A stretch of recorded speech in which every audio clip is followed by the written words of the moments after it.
Yeah, I mean, the status of the India alliance is very good. We are in conversation with our partners. The issue of seat sharing is being taken up. Those discussions are ongoing, and I think they're going quite well. Let us see where those discussions end. But broadly, a lot of those are quite simple. They're not complex discussions, and they're relatively easy discussions to have. So I'm quite confident that they will be resolved. India জোটে আসন বণ্টন নিয়ে শরিক দলগুলির মধ্যে আলোচনা সঠিক পথেই এগোচ্ছে। আজ ভারত জোড়ো নে যাত্রা নাগাল্যান্ডে পৌঁছার পর সাংবাদিক সম্মেলনে এই দাবি করলেন কংগ্রেস নেতা রাহুল গান্ধী। তিনি বলেন, ইন্ডিয়া জোটে আসন বণ্টন নিয়ে কোনো ধরনের জটিলতা সৃষ্টি হয়নি, আলোচনা সঠিক পথেই এগোচ্ছে। আশা করা হচ্ছে খুব শীঘ্রই ঐক্যমতে পৌঁছা যাবে।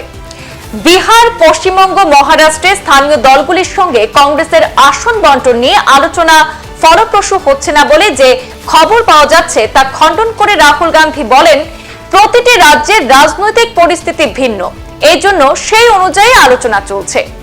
প্রতিটি দল নিজের বক্তব্য তুলে ধরেছে।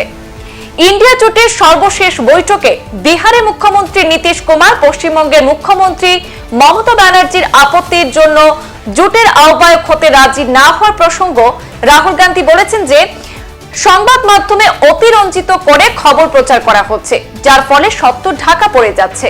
আসল ঘটনা হলো, ইন্ডিয়া জোটের বৈঠকে আলোচনা অত্যন্ত সৌহার্দ্যপূর্ণ পরিবেশে অনুষ্ঠিত হয়েছে। সবাই মন খুলে বক্তব্য পেশ করেছেন। আলোচনার ফাঁকে হাসি ফুর্তিও হয়েছে। নীতিশ কুমারকে নিয়ে খবর শুধুই ফলাও করে প্রচার করা হয়েছে। 22 জানুয়ারি রাম মন্দিরের উদ্বোধনী অনুষ্ঠানে কংগ্রেস নেতৃত্বের অনুপস্থিত থাকার প্রসঙ্গে রাহুল গান্ধী সাফাই দিতে গিয়ে বলেন, এটা আসলে আরএসএস বিজেপির অনুষ্ঠান। এর একমাত্র উদ্দেশ্য হচ্ছে নরেন্দ্র মোদীকে তুলে ধরা। তাই কংগ্রেস নেতৃত্ব অযোধ্যা যাবেন না বলে সিদ্ধান্ত নিয়েছেন। ব্যক্তিগতভাবে যে কেউ যেতে পারবেন বলে মন্তব্য করেছেন রাহুল গান্ধী। जो भारत जोड़ो न्याय यात्रा है वो विचारधारा की यात्रा है। इंडिया अलायंस चुनाव लड़ेगा, अच्छी तरह चुनाव लड़ेगा, चुनाव जीतेगा। ये इस यात्रा का लक्ष्य जो न्याय का सवाल है उसको जनता के सामने रखने का है। सामाजिक न्याय, आर्थिक न्याय, राजनीतिक न्याय, उसमें बहुत सारे इश्यूज हैं।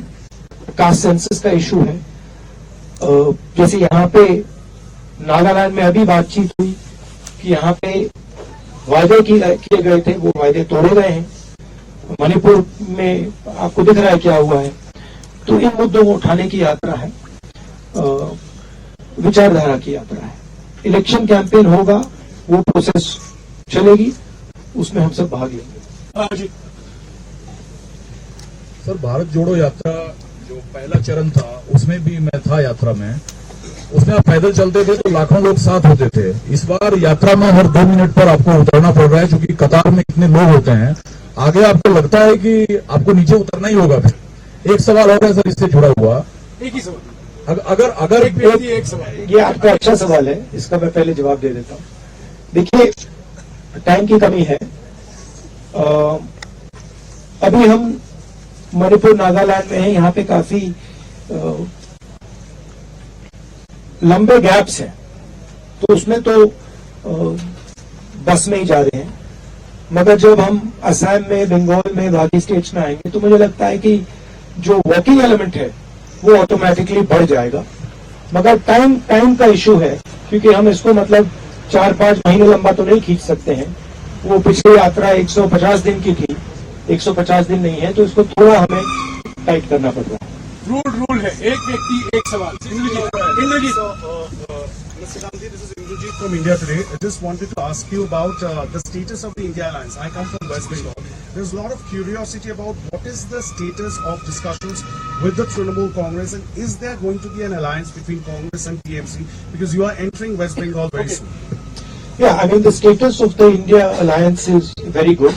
We are in conversation with our partners. The issue of seat sharing is being taken up. Those discussions are ongoing, and I think they're going quite well. Let us see where those discussions end. But broadly, a lot A lot of those are quite simple, they're not complex discussions. And they're relatively easy discussions to have. So I'm quite confident that they will be resolved. Sanjay, I think they, huh? no supplementary please. Sanjay, no supplementary please. Hindi में एक minute Sit down. Relax, don't.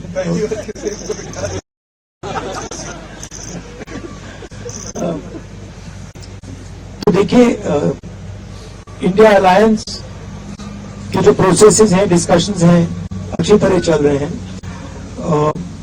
ज्यादातर जगह आसान है, ज्यादा complications नहीं है। एक दो जगह थोड़े ज्यादा कॉम्प्लिकेटेड हैं, मगर मुझे लगता है कि काफी आसानी से जो सीट शेयरिंग की बात है और बाकी चीजें हैं, हम इनको रिजॉल्व कर लेंगे और काफी अच्छा इंडिया अलायंस चुनाव लड़ेगा। हाँ संजय, राहुल जी, आपने कल एक सभा में कहा था कि आप एक अल्टरनेट विजन देंगे ड्यूरिंग दिस यात्रा। वो अल्टरनेट विजन चुनाव के दौरान आएगा, उससे पहले आएगा, और अल्टरनेट विजन का कुछ ब्रॉड एक पैरामीटर्स क्या है, ये स्पेल आउट कर सकते हैं? ऑल्टरनेट विजन का फाउंडेशन हमने पिछली यात्रा में रखा था कि हम नफरत का, बटा हुआ टूटा हुआ हिंदुस्तान नहीं चाहते हैं। हम हार्मोनियस भाईचारे चाहते हैं। और वो भारत जोड़ो यात्रा was a resounding success. Everybody, even the BJP people से इट। नाउ उसका अगला कदम जो बीजेपी का जो मॉडल है, जो नफरत भरा हिंसा का मॉडल है, वो अन्याय का मॉडल भी है। उसमें 2-3 बड़े उद्योगपतियों को देश का पूरा धन मिल जाता है। जो ब्रॉड हमारी कम्युनिटीज हैं, सोशल ग्रुप्स हैं, दलित हैं, आदिवासी हैं, ओबीसी हैं, उनका पार्टिसिपेशन नहीं होता है। मैंने उदाहरण दिया, 90 अफसरों का मैंने उदाहरण दिया। और पूरे देश में इस बात को एक्सेप्ट की गई कि हिंदुस्तान की सरकार को जो ओबीसी हैं, दलित हैं, आदिवासी हैं, वो चलाते नहीं है। तो ये इश्यूज उठाई जाएंगी। बट मेन चीज हम रखना चाहते हैं कि जिस प्रकार से देश में अन्याय हो रहा है, इस अन्याय के बीच में और नफरत और हिंसा के बीच में लिंक है।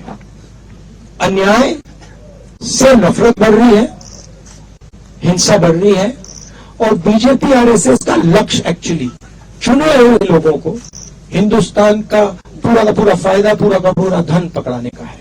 तो ये हम न्याय यात्रा में थोड़ी डिटेल में स्टेट वाइज हम ये बात जनता के सामने रखेंगे। हाँ जयेंद्र, एक सवाल।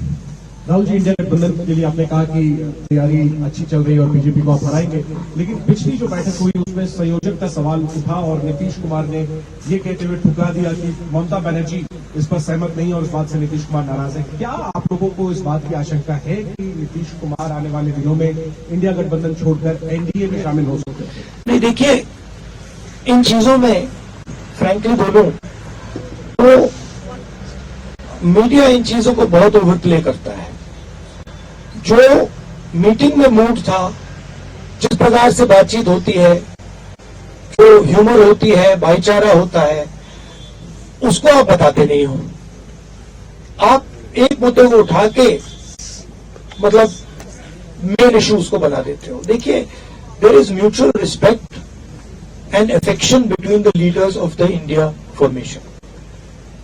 And the India formation is a ideological formation that is pressing in opposition to the idea of the RSS and the BJP. I am very confident, मुझे बहुत कॉन्फिडेंस है कि इंडिया अलायंस में ऐसी छोटी छोटी प्रॉब्लम्स हैं, ये सब रिजॉल्व हो जाएंगी और हम एक साथ मिलकर बीजेपी के खिलाफ चुनाव लड़ेंगे और उनको हराएंगे। हाँ Sandeep, the yatra will be spending about 11 days in Uttar Pradesh. With the yatra and the yatris, including yourself, visit the Ram temple at Ayodhya, because that is the biggest political issue that the BJP has right now. Well, the issue, frankly, you see, the RSS and the BJP have made the 22nd January function a completely political Narendra Modi function. It's become a RSS BJP function, and I think that is why the Congress president said that he would not go to the function. We are open to all religions, all practices. Even the authorities of the Hindu religion, the biggest authorities of the Hindu religion, have made their view public about what they think about the 22nd January function, that it is a political function, right? So it is difficult for us to go to a political function which is designed around the Prime Minister of India and designed around the RSS. We made it clear that whoever would like to visit the Ram Temple, among our partners, among our parties, more than welcome to do it. It's difficult for us to visit on the 22nd and say that, you know, this is a Prime Minister's function, this is a RSS function, and we are going to go. It becomes... সংবাদ এই পর্যন্তই, ফিরছি পরবর্তী অন্যান্য update নিয়ে। ধন্যবাদ।